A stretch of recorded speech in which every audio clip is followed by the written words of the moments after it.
आज आपण बांधकाम कामगार योजना यामधील 90 दिवसाचे प्रमाणपत्र याविषयी सविस्तर माहिती बघणार आहोत.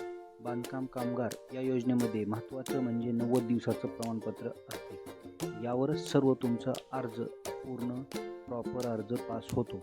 जर हा 90 दिवसाचे प्रमाणपत्र जर चुकीचे झाले तर तुम्हाला या बांधकाम कामगार योजनेमध्ये अर्ज देखील करता येत नाही. तर सविस्तर माहिती आज 90 दिवसाच्या प्रमाणपत्राची बघणार आहे. तत्पूर्वी आपल्या चॅनेलला सबस्क्राईब करून ठेवा. केसागर ऑनलाईन हा यूट्यूब चॅनेल पण आहे, आपला ग्रुप देखील आहे. या माध्यमातून आपल्याला नवनवीन योजनेची माहिती आपल्या या चॅनेल माध्यमातून मिळणार आहे. तरी देखील आपण आता 90 दिवसाचे प्रमाणपत्र कसे आहे त्याचा फॉर्मॅट बघूया व त्यामध्ये काय काय इन्व्हॉल्व आहे ते सर्व आपण या माहिती या यूट्यूबच्या माध्यमातून बघणार आहोत. तर बघा आता 90 दिवसाचं प्रमाणपत्र कसं आहे. यामध्ये ग्रामपंचायत कार्यालयाच्या आपल्याला प्रमाणपत्राचे पूर्ण फॉर्मॅट आहे. तर यावरील फॉर्मॅटमध्ये 90 दिवसाचे प्रमाणपत्र कसे आहे हे आपण पाहू.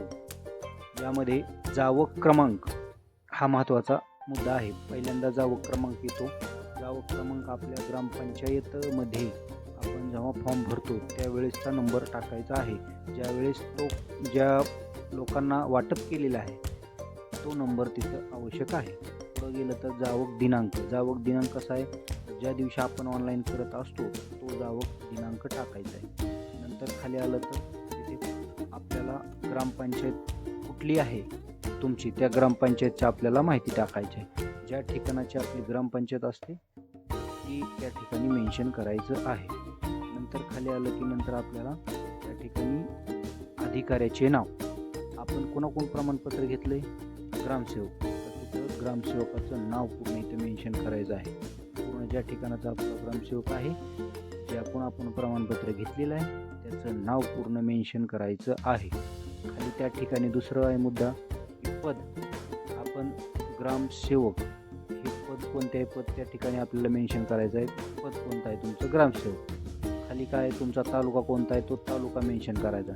आणि नंतर खाली तुमचं ज्या गावाचं पिनकोड आहे ते पिनकोड तुम्हाला मेन्शन करायचं आहे.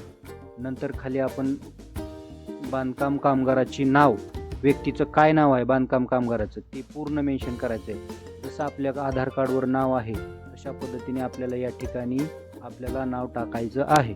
नंतर त्याखाली गावाचा पत्ता, तुमच्या ज्या ठिकाणी कामगाराचा पत्ता आहे तोच पत्ता इथं मेन्शन करायचा आहे. ज्या ठिकाणी आधार कार्डवर आपला पत्ता आहे त्या पद्धतीनेच आपल्याला पत्ता टाकायचा आहे.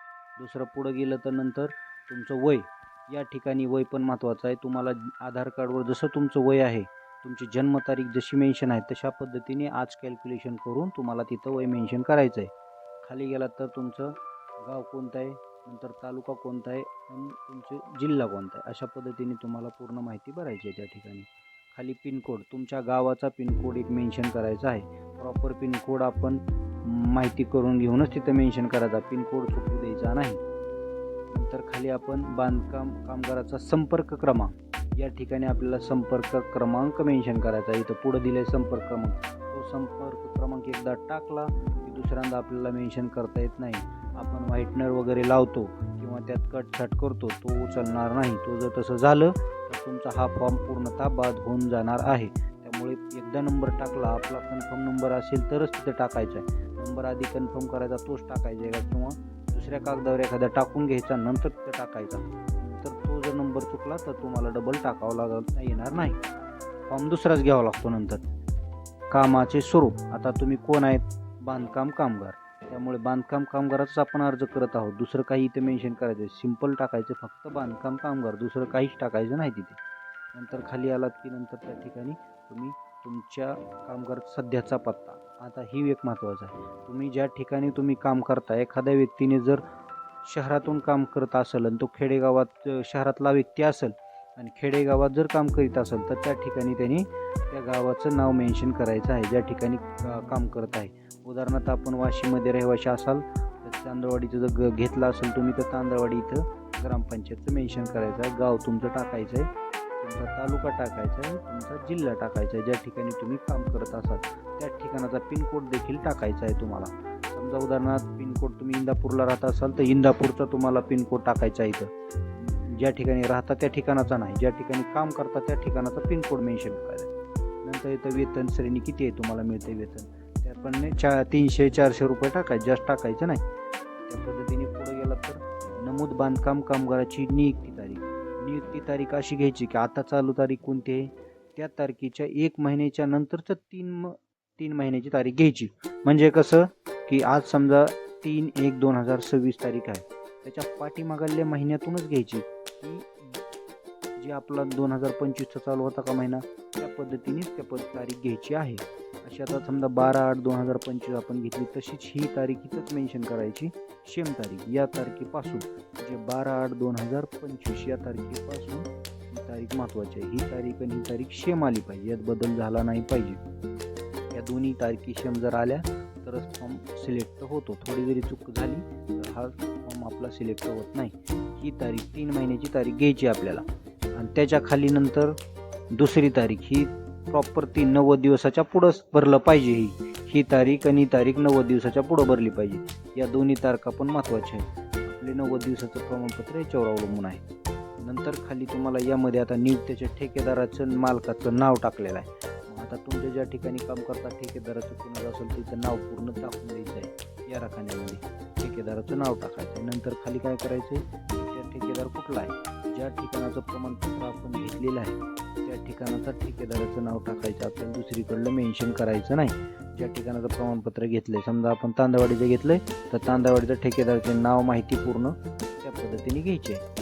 तर दुसरं खाली गेलं तर आपण मोबाईल नंबर, त्या ठेकेदाराचा मोबाईल नंबर आपल्याला इथे मेन्शन करायचा. या जागेमध्ये चुकू द्यायचं नाही. कुठलाही खडाखोड वगैरे पूर्णतः फॉर्मला चलत नाही. थोडी जरी खडाखोड झाली तर आपल्याला अर्ज दुसरा घ्यावा लागतो. त्यामुळे प्रॉपर अर्ज भरताना एखादी प्रिंट झेरॉक्स काढायची, आधी कच्चा फॉर्म भरून घ्यायचा, नंतर तोच फॉर्म तसा सेम बघून आपल्या या फॉर्मवर भरून घ्यायचं. म्हणजे कसं एकदा बरोबर फॉर्म आला की मग अडचण नाही. फॉर्म चुकला तर डबल दुसरा फॉर्म घ्यावा लागतो. त्यामुळे खाली पण प्रॉपर बघा आता त्यांची सही, ठेकेदाराची तर सही पण टाकायची. इथं शिक्का घेतला नाही तरी चालतो, करण्यात उल्लेख तसा आहे की तुम्हाला शिक्क्याची आवश्यकता नाही. लोक येतात शिक्का या ठिकाणी असावा असे म्हणतात. या ठिकाणी उल्लेख केलेला आहे मालकाची सही. ज्या ठिकाणी काम करता बांधकाम कामगाराचं त्या ठिकाणाचा मालकाची किंवा ठेकेदाराची सही फक्त घ्यायची. आपल्याला जी सही असेल ती प्रॉपर सही मारायची, शिक्क्याची काय आवश्यकता नाही.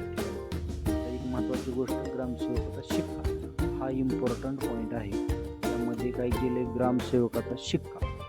या ठिकाणी काय फोटोवर शिक्का घ्यायचा. फोटोवर शिक्का प्रॉपर आला पाहिजे. थोडाही फेंट फोटो चालत नाही किंवा फोटोवर शिक्का फेंट चालत नाही. प्रॉपर तुम्हाला गोलका शिक्का फेंट व डार्क पण चालत नाही. त्यात स्पष्ट उल्लेख दिसला पाहिजे शिक्क्यात गावाचं. ज्या ठिकाणी प्रमाणपत्र घेतलंय त्या ठिकाणाचा शिक्क्यावर गावाचं नावाचा उल्लेख झाला पाहिजे, असं स्पष्ट शिक्का दिसला पाहिजे. व शेवटला खाली या ठिकाणी देखील ग्रामसेवकाचं शिक्क्यात खाली आडवा शिक्का आहे, तो पण क्लिअर दिसला पाहिजे. तो पण फेंट चालत नाही. सही पण प्रॉपर दिसली पाहिजे. हे नाहीतर फेंट असेल तर ते पण अर्जावर चालत नाही, अर्धा शिक्का मारला तरी चालत नाही. अशी महत्त्वाची माहिती आहे या पद्धतीने 90 दिवसाच्या प्रमाणपत्राची. हे 90 दिवसाचे प्रमाणपत्र आपल्याला ग्रामसेवकून घ्यायचे आहे. त्यामुळे असा त्याचा फॉर्मॅट आहे. त्या पद्धतीने आपण फॉर्म भरून घ्या, तुमचा अर्ज चुकणार नाही. वारंवार अर्ज करायची गरज नाही. एकदा अर्ज केला तुम्ही की डबल तुम्हाला फक्त रिन्युअललाच हा फॉर्म लागतो. वर्षाला एकदा फॉर्म फक्त भरायचा आहे रिन्युअलचा, हा वारंवार फॉर्म लागत नाही. त्यामुळे प्रॉपर फॉर्म भरूनच आपण सबमिट करा. अशा पद्धतीने आपल्याला 90 दिवसाच्या प्रमाणपत्राची सविस्तर माहिती होती. त्यामुळे हा फॉर्म अशा पद्धतीने भरला तर तुम्हाला कोणतीही अडचण येणार नाही. त्यामुळे 90 दिवसाचं प्रमाणपत्र हे महत्त्वाचं आहे. त्यामुळे आपल्या चॅनेलला सबस्क्राईब करून ठेवा. आपल्याला नवनवीन व्हिडिओ आल्यावर आपल्याला या चॅनेलमार्फत मिळणार आहेत. त्यामुळे ह्या 90 दिवसाच्या प्रमाणपत्राची किती व्हॅल्यू आहे हे आपल्या या माध्यमातून आपल्याला सांगितलेलं आहे. धन्यवाद.